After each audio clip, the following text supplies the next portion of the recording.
Bienvenidos a esta nueva edición de Chile Alimenta Sostenible, como siempre en Agricultura TV y también a través de Radio Agricultura. Felices de volver a encontrarnos un lunes en la noche para conversar de alimentación, para conversar de los productos del sector alimentario y también de la vida que hay en torno a la producción alimentaria, fundamentalmente en nuestro Chile rural, que es realmente donde gran parte de nuestros alimentos se producen para llegar a la mesa. Y qué mejor que, como toda semana, poder conversarlo junto a María Emilia Undurraga. Muy buenas noches, Francisco. Un gusto, una noche más, estar aquí para conversar de ese Chile que alimenta sostenible. Y no solamente lo que ocurre en el campo, sino que esa gran cantidad de personas que están relacionadas con este gran desafío de Chile, del mundo, de alimentar de forma saludable, sostenible. Y hoy día, para poder conversar acerca de eso, tenemos un gran invitado. Un amigo, diría yo, de tantas visitas y de tantos encuentros. Hoy día tenemos a Manuel Pino con nosotros, alcalde de Ñiquén, que es además presidente de los alcaldes rurales de Ñuble y vicepresidente de la AMUR, de la Asociación Nacional de Municipios Rurales. Muy buenas noches, Manuel. Un gusto tenerte en este programa. Muchas gracias, María Emilia. Muchas gracias, Francisco, por la invitación. Oye, felices de estar acá en Radio Agricultura y también en Agricultura TV, hablando de ese Chile profundo, de ese Chile rural, de ese Chile que está más allá de las zonas urbanas, pero que se complementa.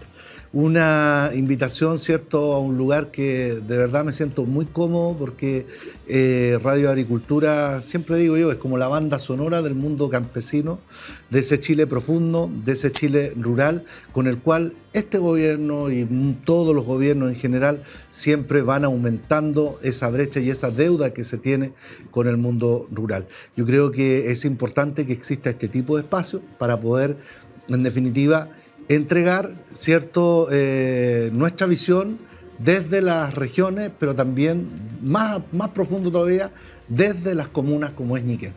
Yo no conozco Ñiquén, ni mucha gente posiblemente no lo conoce. Acá, cuéntanos dónde queda, dónde está ubicada esta comuna. Bueno, Francisco, Ñiquén es la puerta norte de la región de Ñuble, donde un 6 de septiembre del año 2018 el expresidente Piñera levantó el velo, lo bajó, no sé cómo fue, pero total que lo tiró, ¿cierto?, para que se viera ese letrero que dice bienvenido a la región de Ñuble. Es la puerta norte de la región de Ñuble. Por ahí, ¿cierto?, en una canción de Violeta Parra, creo que es, la exiliada del sur, dice que en el Perquilauquén recogió unos pececillos. Ahí claramente estamos al lado de Parral, kilómetro 354, 367, aprox en la ruta 5, entre Parral y San Carlos, 50 kilómetros al norte de nuestra capital regional, que es Chillán. Ñiquén, lugar donde se encuentran los vientos, algunos decían al abrigo del viento, pero Ningüe, fíjate que también dice ahí, y por el cerro ahí, donde está la cuna de Prat, aparece más lógico que se llame al abrigo del viento, y en el caso de Ñiquén, que somos más planos, que somos un valle, tiene esa toponimia que se dice, ¿cierto?, que es el lugar donde se encuentran los vientos. Ñiquén, una comuna donde producimos, Francisco, María Emilia lo sabe porque lo ha recorrido, de todo. Desde las cosas que ni te imaginas, ¿cierto?, que podrían conjugarse en un mismo territorio. Y destaca por su producción alimentaria. ¿Cuáles son los productos que habitualmente salen de Ñiquén? Bueno, los productos estrella, dentro de lo que es berries, por ejemplo, está el arándano, está la frambuesa, está la frutilla.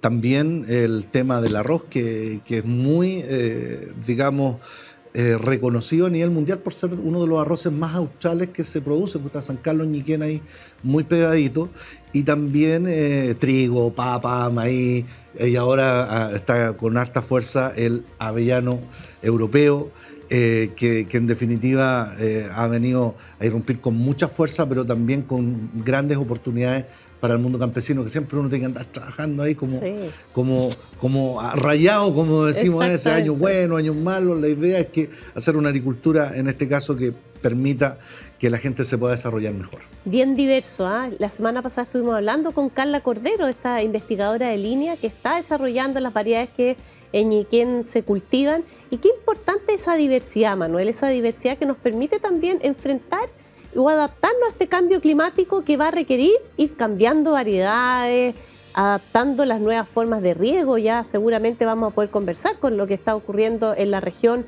con la escasez hídrica, pero con ese foco que tú siempre dices, estamos hablando de seguridad alimentaria. Y en ese sentido, ¿cómo ha visto la comuna la inclusión de estas nuevas variedades? Por ejemplo, el avellano, que ha ido desde el norte, ha ido bajando por el país. Ya tenemos avellano hasta, yo diría, los lagos. Ya vemos. O sea, se puede producir en el ¿cómo se dice? En el paralelo, el 30, más o menos, que esa es como la base a nivel mundial. Pero si tú miras el mapa del mundo, son pocos las tierras que hay en ese paralelo en el sur, en el hemisferio sur. Está Chile, unos pedacitos de Australia, alguna que otra isla, pero en el norte era donde se producía más. Y Turquía, digamos, que es un país que en el mundo la lleva, por decirlo, con el tema del avellano, después Italia, ahora Chile, que está irrumpiendo con mucha fuerza. Creo que es un cultivo que, a propósito del tema del agua, porque el arroz, usted dijo que había hablado con su amiga, que hacía estudios, se hicieron muchos estudios para llegar a un arroz que no consuma tanta agua, pero que tenga la misma calidad, que tenga el mismo rinde, como decimos en el campo, que es la cantidad de producción por hectárea. Y la verdad es que de años de investigación, y ahí yo creo que, como diría Cristian Nodal, me saco el sombrero frente al INI, frente a todas las universidades que han hecho investigación y que han podido complementar y apoyar, ¿cierto?, para que esto pueda funcionar de mejor manera. Y ahí podríamos decir, y a lo mejor no voy a meter en las patas a los caballos, pero la verdad las cosas que en Ñiquén nosotros, para el arroz, por ejemplo, el agua principalmente no viene de la región de Ñuble, viene del embalse de Igua, que se hizo en los años 60, digamos, en la región del Maule. Y yo creo que una de las grandes deudas que tiene la región de Ñuble hoy día, y antes como provincia, es tener más infraestructura que permita producir, y en este caso, hoy día, que el avellano, que es un cultivo que no requiere tanta agua como otros cultivos, en cuanto a kilo producido, yo creo que es muy importante el tema. Para tener seguridad alimentaria tienes que tener seguridad de agua y no depender solamente de las lluvias. Y tuvimos 13 años seguidos de una sequía intensa que, aun cuando, Francisco, llovió muchísimo la temporada pasada, pero no se logra llegar al nivel que necesitamos. Y María Emilia, que estuvo de ministra de Agricultura, creo que fue muy importante el aporte que usted hizo ahí, digamos, en varios estudios y también en acciones. Entonces, hubo una época, no sé si usted lo recuerda, que por ejemplo se hablaba de impermeabilizar todos los canales más posibles. Pero ahora la tendencia es al revés, porque si no vais matando las napas subterráneas.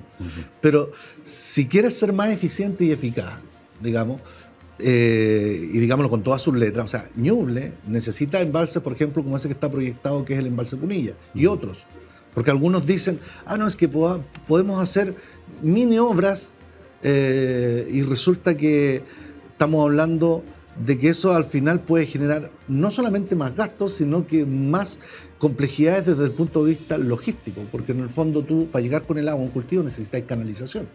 Y si las canalizaciones ya existen, yo creo que es una muy buen camino para la seguridad alimentaria de poder construir embalses que nos permitan, en este caso, regar los cultivos y transformar el agua en alimento. En el fondo es eso, nosotros siempre lo hemos dicho, transformar el agua en alimento. ¿En qué está la Punilla como embalse en este momento? Que es un embalse que en su momento estaba con visto bueno, ¿no es cierto?, para avanzar, estaba adjudicado, eso finalmente la empresa no dio el ancho, ¿no es cierto?, y hubo que votar esa adjudicación. Se iba a volver a adjudicar de nuevo y ahora pareciera ser que solamente se pueden hacer microembalses y que Punilla pasaría al recuerdo. ¿En qué está eso?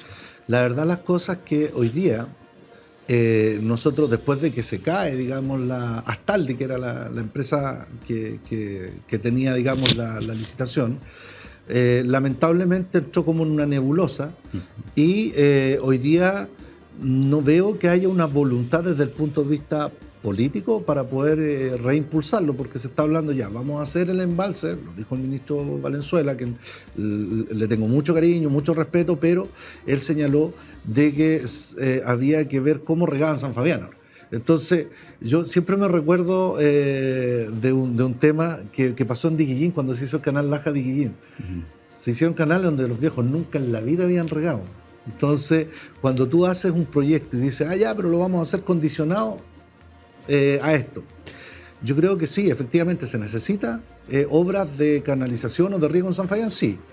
Pero que no obste o que no implique que sigamos retrasando el proyecto, sino que básicamente al momento de que se va avanzando en el mismo, es como cuando uno está construyendo la casa, a veces te das cuenta que a lo mejor, no sé, tenías proyectadas 5 vigas, pero tienes que ponerle 6 o 7. Entonces ya, tú buscas, ya, pero en ese punto no le tenía proyectada una ventana, pero tengo que hacérsela.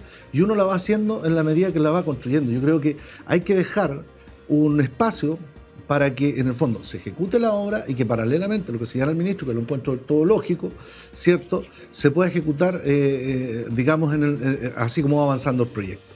Pero hay que ver bien, específicamente hoy día, lo difícil que debe ser para el presidente, en este caso, yo creo para cualquier presidente que sale elegido, ¿cierto?, representando en este caso un sector político, y que también yo me imagino todas las presiones que debe tener para decir esto por el lado medioambiental.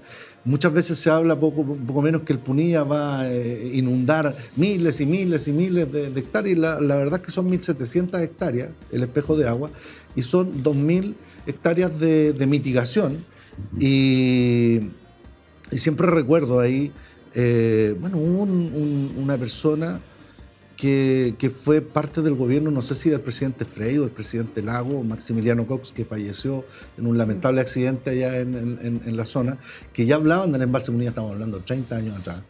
Y me acuerdo siempre, patente, porque yo era, digamos, un vecino ahí de Ñiquén, en ese tiempo no tenía ningún cargo, pero tenía un amigo que se fue a cuidar unas plantaciones de roble y cosas que se hicieron a la entrada de San Fabián, que era como parte de la mitigación, hace 30 años atrás.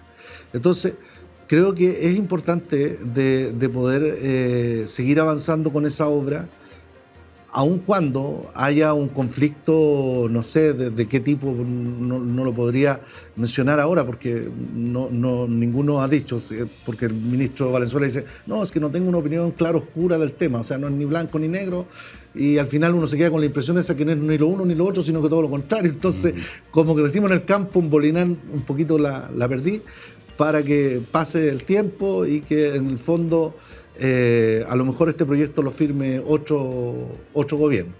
Pero yo creo que Chile no se puede dar el lujo de seguir esperando, y la región de Ñuble no se puede dar el lujo de seguir esperando, respetando aún todas las opiniones que puedan divergir, de ser diferentes de lo que uno piensa. Pero yo soy nacido y criado en el campo, en Los Indios, allá en Chacay, en la comuna de Ñiquén, del lugar que me siento orgulloso. De cabros chicos siempre me acuerdo algo. Yo hoy día tengo 44 años, pero cuando tenía 8 años me tocaba ir a alumbrarle con un farol y una vela a mis hermanos para regar en la noche, porque ya no se podía regar de día, porque había problemas con el agua. Ya era un drama hace casi 30 años. Entonces, si queremos avanzar hacia una seguridad alimentaria, cae de cajón que el agua. Yo sé que aquí han habido voces que dicen, no, es que el saqueo del agua. Yo te digo, el 80-90% de la gente que ocupa el agua en la región de Ñuble, en este caso del río Ñuble, son pequeños y medianos agricultores, y más pequeños que medianos. Y los grandes representan una mínima cantidad. Entonces, algunos dicen, no, es que es como que si en Chile el agua se ocupara solo para la minería, porque la discusión que se dio en algún momento, que era como la minería y las paltas. Era como que Chile producía solamente, regaban palta, y las mineras ocupaban el agua para lavar el cobre. Entonces, y nos metían a todos en el mismo saco. Y la discusión en la prensa, en todos los medios, era esa, no era otra. Y cuando nosotros dijimos, oye, un momentito, nosotros, y lo conversamos con la ex ministra en aquel entonces, María Emilia Undurraga, que nosotros en el campo el agua lo usamos para producir alimentos. Y el alimento, desde la lechuga, la manzana, la naranja, la fruta, el poroto, las papas, etcétera, etcétera. Entonces, es vida, es nutrición el alimento. Claro, pero la discusión siguió por como camino. dice Manuel, no es blanco-negro. Y no es solo Punilla. Yo creo que Punilla es muy importante, pero es cómo avanzamos en Punilla y en otras obras que necesitan habilitar. Y en ese sentido, Manuel, que tú que vienes de esta comuna agrícola, rural, ganadera, forestal, de todo un poco, ya después hablaremos cómo estuvo esta temporada. Donde nosotros nos encontramos, Francisco, fue en el mundo de la política de desarrollo rural. Manuel fue un gran, yo diría, actor y participante activo de una política de desarrollo rural que viene a entender que los territorios rurales necesitan entender el desarrollo de forma distinta, complementaria a la ciudad, no es uno o lo otro, aquí estamos siempre haciendo puentes, pero necesitan que desde esta base productiva se entiendan esas necesidades. ¿Cómo ves tú el desafío de Ñiquén, de la región o del país en el mundo rural? ¿Cómo vamos avanzando en estas políticas rurales que siempre necesitan más, pero que han ido dando pasos en cada uno de los gobiernos, en cada una de las instancias que han ido avanzando en ello? Mira, yo daría un ejemplo que nos pasó a nosotros, que siempre uno puede hablar desde su propio mundo explicativo, como decía un autor por ahí. Entonces, cuando tú te haces cargo del contexto, en todos los ámbitos, yo creo que hoy día Chile no puede darse el lujo de seguir una política rural, llámese en materia de conectividad de camino, conectividad digital, de todo lo que tiene que ver con políticas que cada gobierno quiere ponerle su tinte, y está bien. Pero yo creo que hoy día Chile, con la ayuda de las universidades, con la ayuda de los parlamentarios, tiene que de una vez por todas trabajar en una política de Estado que nos permita desarrollar al mundo rural desde un punto de vista estratégico. Representamos más o menos el 22-23% del PIB en la producción agrícola. Entonces, no es un lugar menor. Y desde el punto de vista estratégico, la pandemia nos desnudó, Francisco. Con María Emilia lo conversamos. La pandemia, se cerraron las fronteras. ¿Y qué es lo único que el ser humano puede dejar de que no lleguen celulares, que no lleguen teles, que no lleguen los últimos computadores? Pero ningún ser humano va a poder vivir sin comer o sin alimentarse. Y si nosotros nos hacemos dependientes absolutamente de la exportación y no tenemos, como se dice, una producción estratégica que se pueda hacer en el propio país para ayudarnos en tiempos de crisis, y no tenemos una política de Estado que trasciende los gobiernos. Por eso hablamos de una política de Estado. Y ahí todos los actores políticos, Francisco, tienen que ponerse de acuerdo. Ponerse de acuerdo ya. Oye, necesitamos producir, necesitamos agua. ¿Cuánta producción? Oye, claro, porque ¿qué gobierno le va a gustar a lo mejor invertir 500 millones de dólares, ¿cierto?, en un embalse, que en el fondo los resultados los vamos a ver en 10 años más o en 20 años más? Pero eso es tener una visión miope, una visión no de Estado, que en el fondo se requiere para enfrentar este tema. Aquí no es un tema político, aquí no es un tema político propiamente tal, porque la alimentación no tiene color político, y curiosamente el agua también es sin color. Entonces, desde esa perspectiva, yo creo que el gran desafío, María Emilia, hoy día es cómo nos ponemos a trabajar todos los actores para hacer una política de Estado y para propiciar que se haga. Y yo te quería dar un ejemplo. Ñuble, cuando quiso ser región, no sé, teníamos la última, me acuerdo, el último ingreso como siendo provincia, el Biobío, 17.000 millones. Y pasamos a 64.000. Hoy día casi 70.000 millones. Pero al gobierno regional, sin contar los recursos que llegan por fondos sectoriales, ya sea por el Ministerio de Agricultura, por el Ministerio de Obras Públicas, el Ministerio de Salud, etc.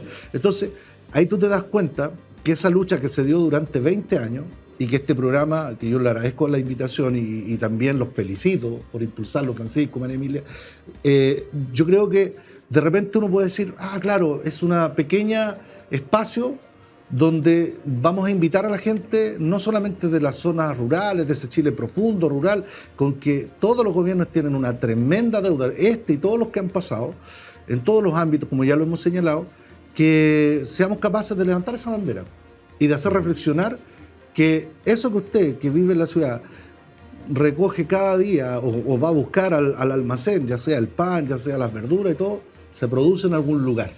Y eso es la reflexión que tenemos que hacer. Y ahora, ¿cómo lo vamos a hacer? Ya, pongámonos de acuerdo. ¿Cuáles van a ser las políticas de inversión que vamos a impulsar para que el mundo rural pueda salir adelante? Hoy día, ¿cuántos niños, cuántos jóvenes se han ido del ámbito rural por falta de oportunidades, por años? Y después de la pandemia ha habido algo distinto, pero está llegando gente que no conoce cómo producir muchas veces y que al final lo mira en el campo como las parcelas de agrado. Y yo creo que eso es peligroso en el futuro. Por eso no todo lo va a encontrar insuficiente o malo. Yo creo que una política pública que se está impulsando ahora para frenar un poco ese tema de las parcelaciones, yo creo que es una buena señal, es un buen camino, porque si seguimos parcelando todo, después ¿quién va a producir, Francisco, los productos que usted requiere para su mesa? Bueno, siempre se habla de la seguridad alimentaria, que tiene que ver con lo que tú hablabas. También se habla de lo que es la sostenibilidad o la sustentabilidad, que tiene que ver también con lo que hablamos siempre en nuestro programa, ¿no es cierto?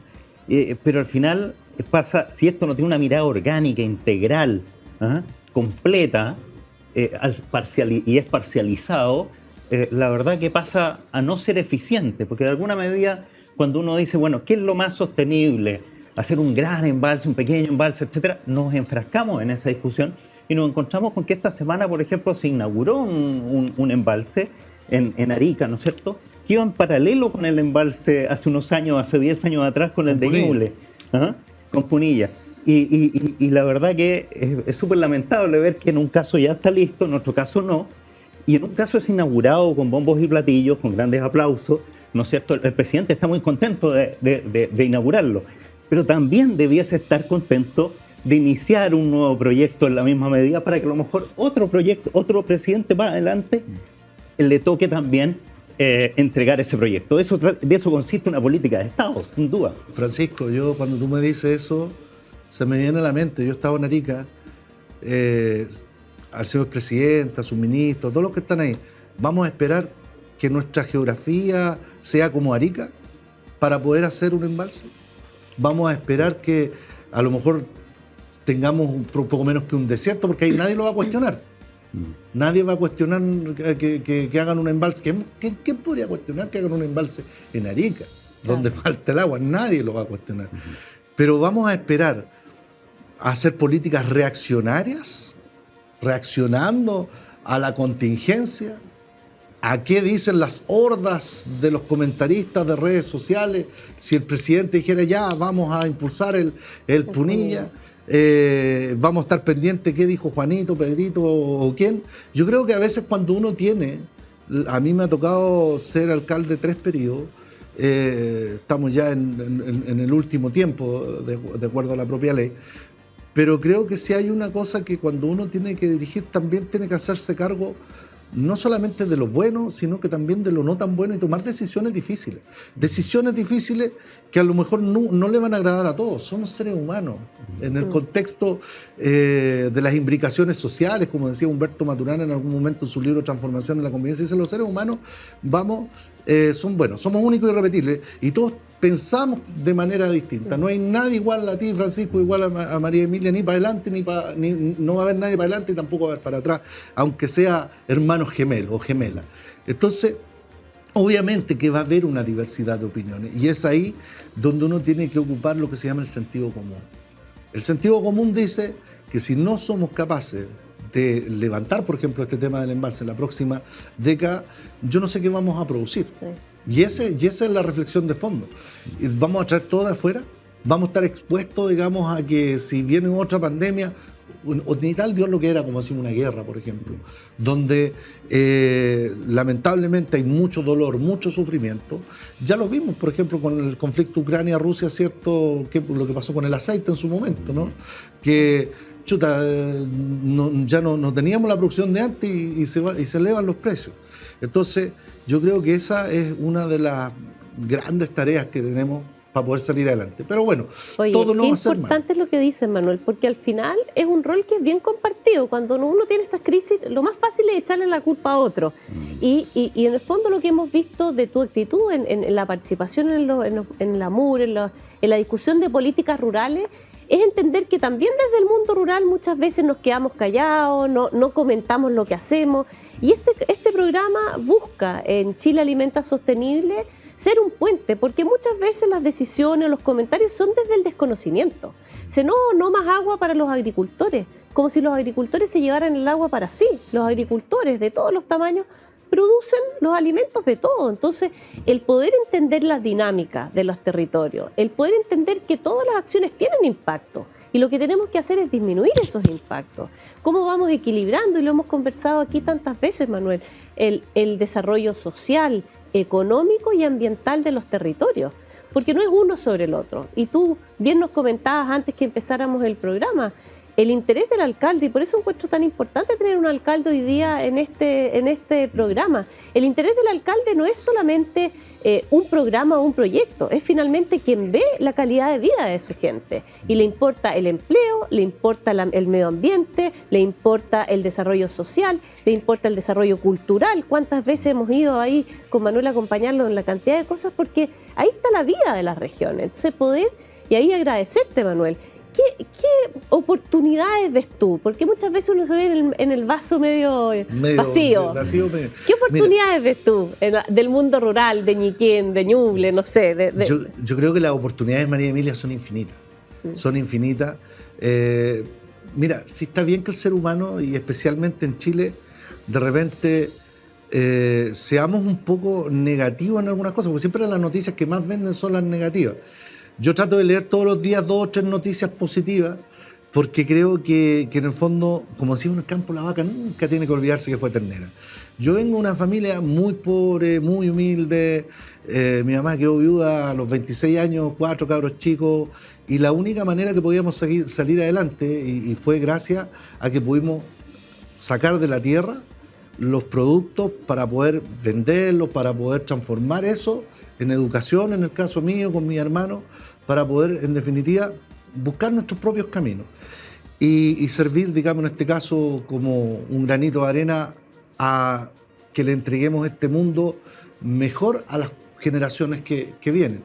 Entonces, creo que ahí las oportunidades, por ejemplo, en el caso nuestro, yo le comentaba antes de entrar al programa acá a Francisco y a ti, estamos felices, por ejemplo, con esos 50 millones de dólares que está haciendo Ferrero a través de AgriChile en nuestra comuna para levantar una de las plantas de descascarado, la planta de descascarado más moderna del mundo prácticamente, que va a estar en Ñiquén. Y que cuando ellos decían vamos a insertarnos en la región, claro, uno piensa en la región de Ñuble, no, ellos hablan en la región en Latinoamérica, porque claro, la mayor producción está en Turquía, en Italia, en Chile, es cierto, que se alza, digamos, como una gran oportunidad por el tema de la contraestacionalidad. Y eso siempre lo hemos conversado para el tema de la producción que va a exportación.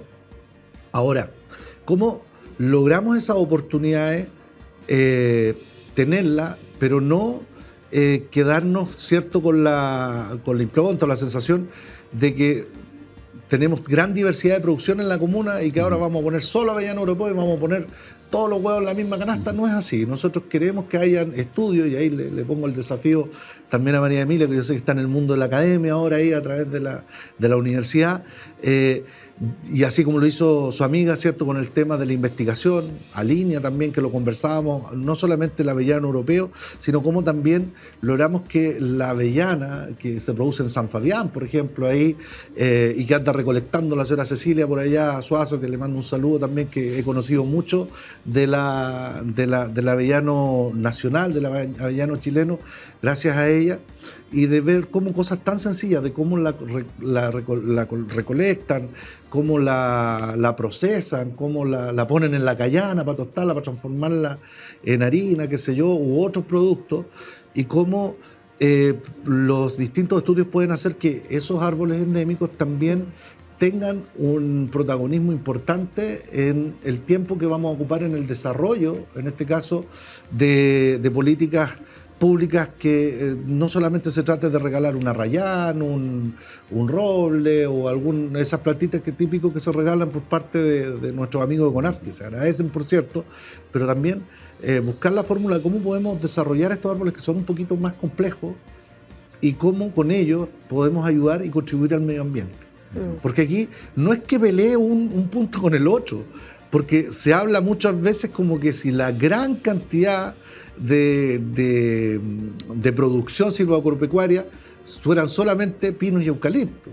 La verdad que hay un gran número de árboles nativos, a los cuales yo en lo personal los defiendo, pero con diente y muela, pero que también es una cantidad importante porque tenemos que seguir impulsándola para que en el fondo eso nos permita tener el equilibrio que se requiere en los ecosistemas.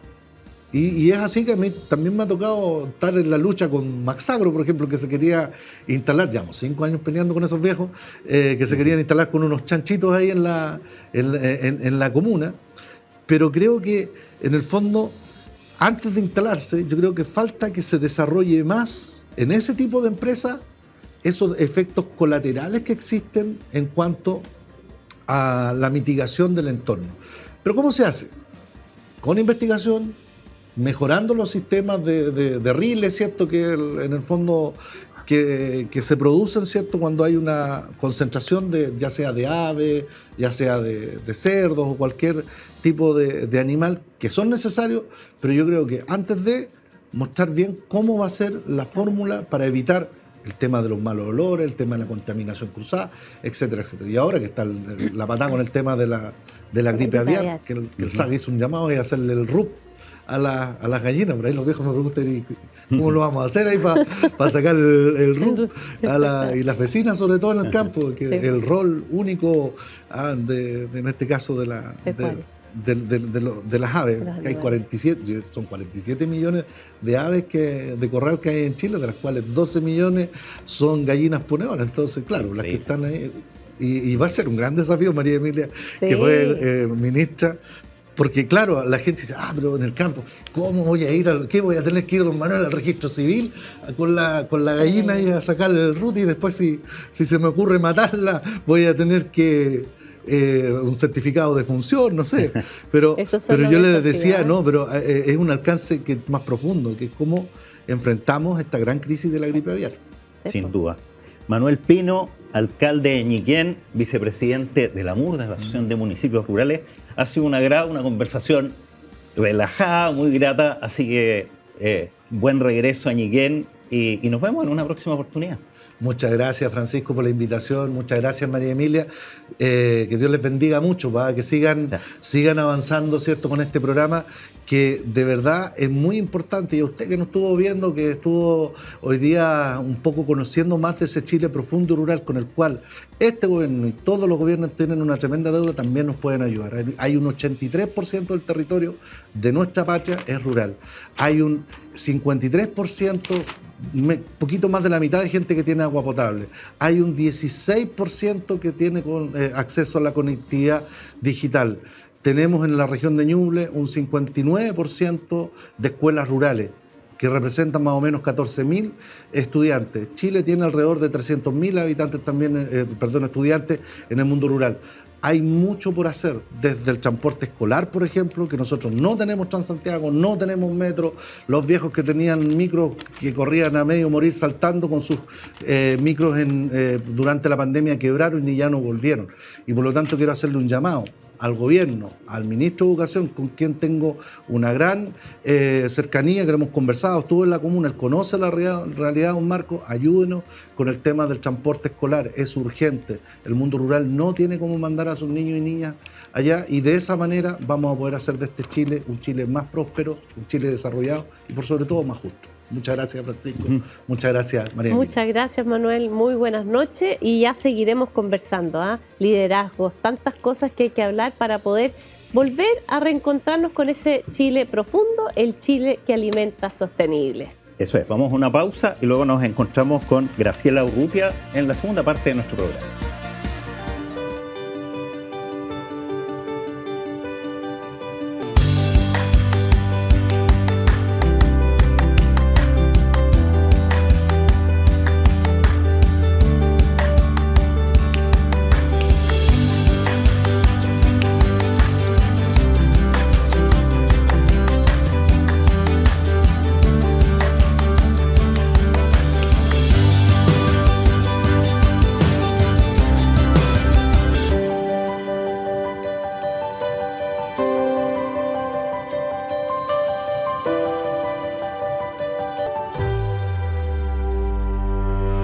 Fairmade, la línea de masas madre de origen natural desarrollada por Granotec Latam, con 5 perfiles únicos de sabor y aroma para caracterizar una amplia variedad de productos horneados sin alterar los tiempos de proceso. Conócenos en www.granotec.com y en LinkedIn @granoteclatam.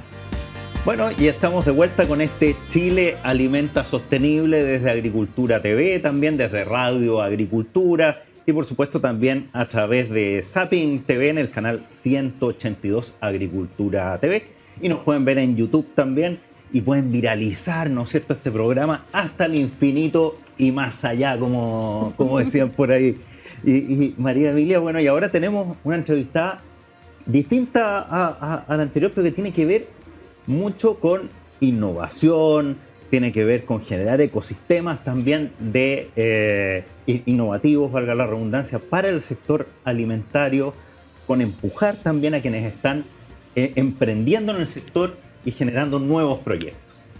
Así es, pues Francisco, es un gusto para mí presentar a Graciela Urrutia, gerenta Transforma Alimentos. Nos ha tocado trabajar juntas en este programa Corfo, Ministerio de Agricultura. Muy buenas noches, Graciela. Un gusto tenerte para hablar, lo que decía Francisco, de la transformación de la industria de alimentos que se adapta a esta realidad. Muy buenas noches y bienvenida a este programa. Muchas gracias por la invitación. Bueno, apasionados por los alimentos, así que feliz de estar aquí y de poder compartir la experiencia que hemos tenido de Transforma Alimentos. Uh-huh. Para quienes no conocen lo que es Transforma, quizás no puedan estar, porque nosotros claramente estamos familiarizados con lo que es, pero para quienes no lo conocen, ¿cuál es el rol de Transforma Alimentos?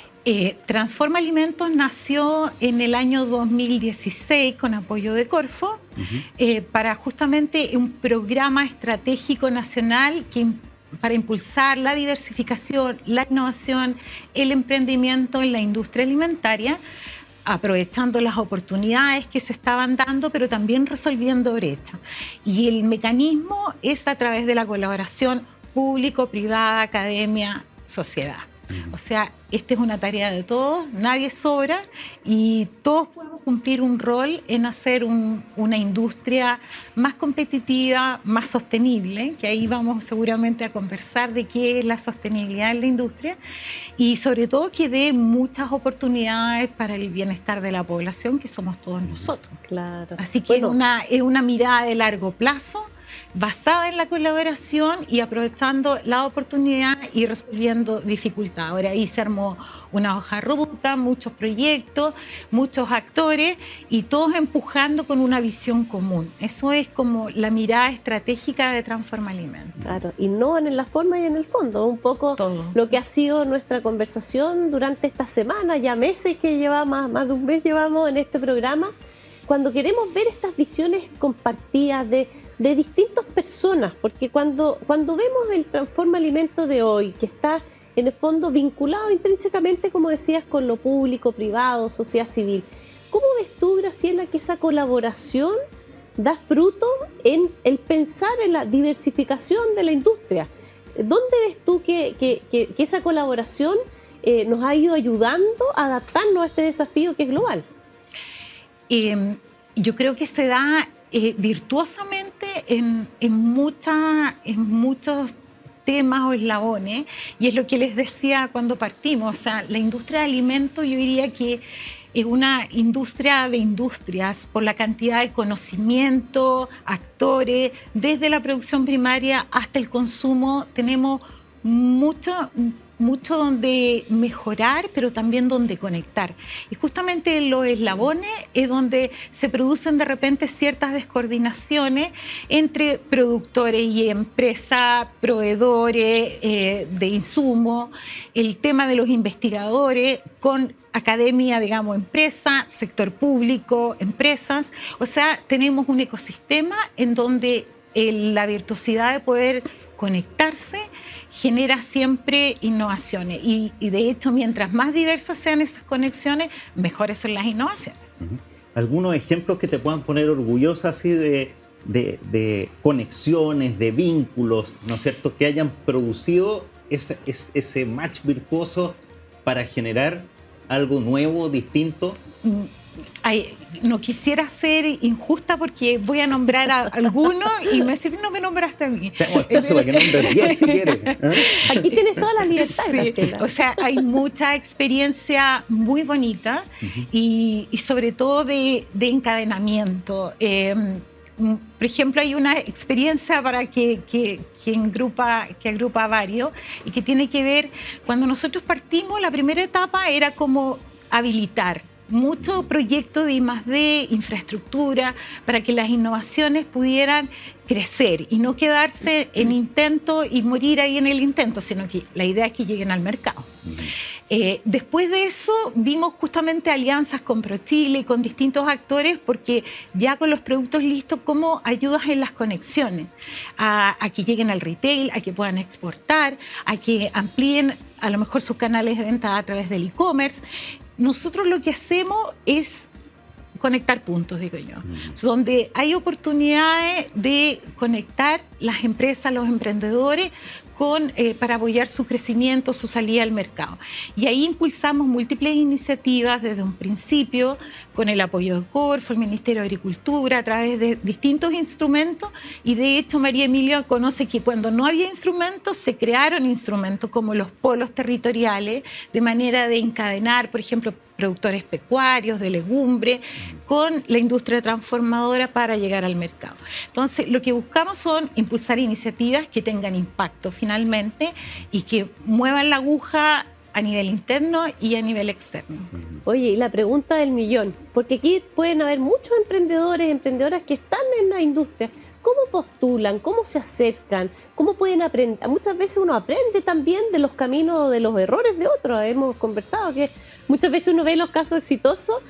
Sería bien bueno traer casos que no han sido exitosos. Una muchas veces aprende más de esos errores. De hecho, es muy conveniente conocer en quién no te fue tan bien para no repetir los errores. Eso en el mundo de la innovación y emprendimiento es muy bien valorado. Ahora, socialmente a veces no tan bien visto, pero es parte de lo que hay que aprender.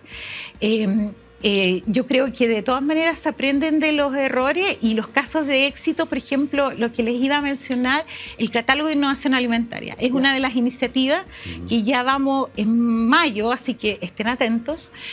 Vamos a lanzar una nueva convocatoria y esa es una actividad que justamente busca relevar la innovación de la industria alimentaria en Chile. Distintos productos, categorías, empresas pequeñas, empresas grandes. Es como una fiesta de la innovación y es una vitrina al mundo, porque es el catálogo que toma ProChile o algunos compradores. De hecho, los mismos emprendedores van con su catálogo bajo el brazo a conversar con posibles compradores. Yo estoy en el catálogo. Entonces, ha sido muy bonito porque es una nueva, yo diría, como una nueva generación de empresas. De hecho, tenemos bien registrado y monitoreado, nos gustaría mucho más que fueran de regiones, todavía no alcanzamos el 50%, pero son empresas nuevas. Tienen el 50% de las empresas del catálogo no tiene más de 5 años. Entonces está hablando de un recambio generacional, pero también con una mirada distinta de cómo yo puedo resolver problemas, temas de cambio climático, temas de acercar los productores al mercado, mejorar la inocuidad a través de la tecnología. Entonces hay muchos ejemplos, los invito a visitar la página web, donde ahí van a encontrar todas las innovaciones, y además son empresas que buscan mucha conexión. O sea, es aquí lo que más se necesita, sobre todo por nuestra geografía, digo yo. No nos ayuda, estamos empresas, siempre yo digo, una empresa de Valdivia me dice, Graciela, tú me dices que hay que exportar, pero yo llegar a Santiago para mí es exportar, con todos los desafíos logísticos que eso tiene. Y la verdad es que la pandemia mostró eso. O sea, que tenemos algunas brechas, algunas cosas que aparecieron con más fuerza, la desconexión, temas todavía que hay que resolver, pero bueno, es un mar de oportunidades porque también lo que quedó en evidencia es que los alimentos son esenciales, hay una demanda que es creciente, o sea que no estamos en una industria que tiene problemas de demanda, sino que cómo vamos a entregar esa oferta de alimentos que necesita el mundo, nuestro país, con qué calidad y en qué oportunidad. Claro, y cómo nos adaptamos a las tendencias, porque muchas veces En el fondo, lo que es más fácil es seguir produciendo lo mismo que he hecho, pero hemos entendido, no solamente en la industria alimentaria, estamos en un mundo muy volátil, muy cambiante, y lo que tenemos es que promover esta capacidad de adaptación al cambio climático, con cómo usamos el agua, pero adaptación a las tendencias. ¿Cómo ves tú las tendencias en el mundo agroalimentario donde los innovadores pudiesen explorar más oportunidades? Ahora, yo creo que los innovadores, o sea, hay muchas oportunidades porque estamos viviendo transformaciones profundas. De hecho, en la forma de producir, comercializar, en la pandemia también nos llevó a que las tecnologías del e-commerce, todo el delivery, todo un montón de cosas permiten generar oportunidades para las empresas más chicas, no necesariamente las que tengan gran volumen, sino que tienen que estar conectadas. O sea, el mundo en que estamos es de conexión. Por lo tanto, si no estoy suficientemente conectado o con la academia que me ayuda a hacer desarrollo o con el sector público, como decías tú, a lo mejor para postular algún proyecto, estoy desconectado y tampoco tengo cómo voy a contribuir, digamos, porque en el mundo en que estamos de transformaciones, yo creo que todos estamos llamados a, como decías tú, a ser más productivos, generar alimentos más nutritivos, pero también cuidando el medio ambiente, las comunidades, o sea, múltiples desafíos hoy día enfrente a la industria alimentaria, y yo creo que la invitación es justamente a conectarse, porque son desafíos complejos que no se resuelven solo con una empresa o solo con un sector. Hay que mirar la industria alimentaria como sistema, y sistemas a lo mejor territoriales, más geográficos, a lo mejor más sectoriales, pero mirar, porque lo que decías tú es súper relevante. De repente no es a lo mejor producir más, a lo mejor cómo aprovechamos lo que estamos perdiendo. Hoy día la industria alimentaria se dice, porque son todas aproximaciones, pero dicho por expertos, que el 10% de las emisiones de gases de efecto invernadero son producidas por las pérdidas y desperdicios de alimentos. O sea, y que son el 30-40% de la producción del mundo. Entonces, hoy día ese es un motivo también que gatilla mucho desarrollo innovador. El cómo yo puedo generar nuevos productos nutritivos a partir a lo mejor de descarte, que en la exportación a lo mejor se descartan porque no son tan bonitos, pero tienen el potencial de alimentar a una población en forma creciente. Entonces, con tecnología, cuidando el medio ambiente y haciendo dietas saludables, nutritivas, por el tema de la seguridad alimentaria. Qué interesante esto, que está por un lado el tema nutritivo, la nutrición, está por otro lado los gustos del consumidor a nivel mundial, a nivel del mercado al que yo puedo apuntar, porque hay mercados específicos que tienen gustos distintos también. De hecho, esa es la gracia, a propósito de la pregunta de las tendencias, es que hoy día hay muchos nichos de mercado. Entonces no se necesita, incluso la tendencia es cómo generamos alimentos más diversos para satisfacer a lo mejor temas de alergia alimentaria, temas de consumidores que hoy día están mucho más conscientes con el planeta y bueno, prefieren productos veganos, proteínas alternativas, que es una fuerte tendencia a partir de granos, de legumbres, de algas, de cultivos de hongo. O sea, hay un potencial enorme para el desarrollo de nuevos alimentos. Ahora, y obviamente hay que compatibilizarlo con el tema de regulaciones, que eso es un desafío, pero hay mucho avance en eso, y también en plataforma, todo lo que es industria digital para sistematizar o acelerar, mecanizar procesos que hoy día incluso pueden ser peligrosos para los trabajadores. Hoy día puede ahorrarse, pero además mejorar la calidad, la trazabilidad de los alimentos. O sea, hay mucho que hacer. La importancia de generar ecosistemas colaborativos, de vincularse de manera personal con quien tienes al frente y generar situaciones virtuosas. ¿Qué relevancia le das a eso? Ese es como uno de los pilares de Transforma Alimentos. De hecho, nació con una tremenda brecha país. Que no sé cuánto hemos mejorado, pero el tema de la desconfianza. ¿Cómo vamos a hacer innovación cómo vamos a avanzar y generar una oferta diversificada, dando espacio a emprendedores, si no tenemos las confianzas para trabajar en conjunto. Confianza y colaboración, clave de la innovación. Y yo creo que para allá hay que ir, y hay muchos buenos ejemplos, como les decía, consorcios que fueron apoyados en un principio en temas de fruticultura para adaptarse al cambio climático. Hemos trabajado en temas de envase, donde la academia trabaja con las empresas y en conjunto resuelven, porque es más rápido llegar en alianza, digamos, a las soluciones con una mirada más diversa.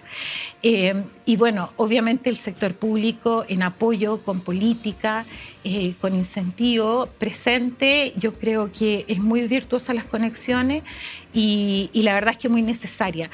Esto es un ejemplo de programa. Hay otros Transforma en otros sectores. Llevamos 6 años. Estamos partiendo el 7º año, la última etapa de este instrumento llamado programa estratégico, pero es un excelente ejercicio, muy buenos resultados, muy feliz de haber participado en esto, pero son esfuerzos de largo plazo. En Europa, en otros países, estamos hablando de que hacer transformaciones profundas, como hoy día el desafío que tiene la industria alimentaria, toma 20, 25 años.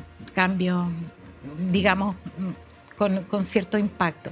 Así que muy felices por todos los resultados que tenemos hasta ahora y trabajando por los alimentos saludables, sostenibles, sí, y ricos, Graciela, agradecerte, Graciela, esta oportunidad de conversar por este proceso de transformación, el proceso de transformación que, si bien tú dices son 20, 25 años, finalmente requieren acelerarlos porque los cambios son tan rápidos que necesitamos adaptarnos a eso para alimentar de forma sostenible a las personas de todo el mundo. Y ahí reconocer la gran labor que hacen tantos en todo este gran ecosistema. Exactamente. Ahora, perdón, yo creo que ahí se me queda un montón de actores, porque hay aceleradoras que ayudan a los emprendedores en regiones, aparte de las universidades, centros tecnológicos, y yo diría que el desafío es muy bonito porque tiene que ver con eso, con cómo yo estoy contribuyendo desde mi rol a hacer un sistema alimentario más sostenible. Muchas gracias, Graciela. Ha sido un gusto conversar contigo, también con Manuel Pino, Francisco. Otra noche más de Chile Alimenta Sostenible. Así es, nos dijo Graciela, generar confianza, colaborar, son las claves para la innovación. Nos quedamos con esas palabras y nos despedimos hasta una próxima semana en Chile Alimenta Sostenible.